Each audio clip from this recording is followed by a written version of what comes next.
Okay, so your company is looking at SD-WAN for maybe to improve cloud efficiency, or maybe to replace an MPLS network. Whatever the reason, one of the things you definitely want to take into consideration is security. So depending on what your company's firewall and security needs are, that's going to really dictate the type of SD-WAN service providers that you look at. And the way I do it, I categorize SD-WAN service providers into 3 buckets when it comes to security. The first bucket is they are completely firewall agnostic. These providers specialize in having nothing to do with firewalls. So this is a great option if you already have your firewalls and security in place and you don't want to touch them at all, and you just want an SD-WAN service provider to come in and be plug and play and completely play well with your existing firewall and security setup.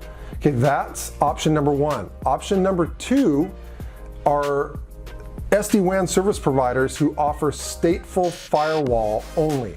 So they do offer a built-in firewall package, but it's just a stateful firewall. It doesn't do a whole lot. It's not the full-blown security.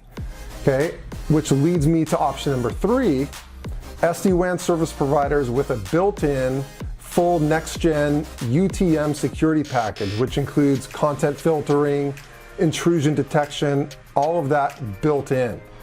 So depending on what your company's firewall and security option or what your needs are, you're going to want to choose an SD-WAN service provider in one of those 3 buckets. I hope that helps a little bit. If you have any questions or if you want some recommendations on what service providers might be the best fit for your company's specific security needs, feel free to reach out. I'm happy to help.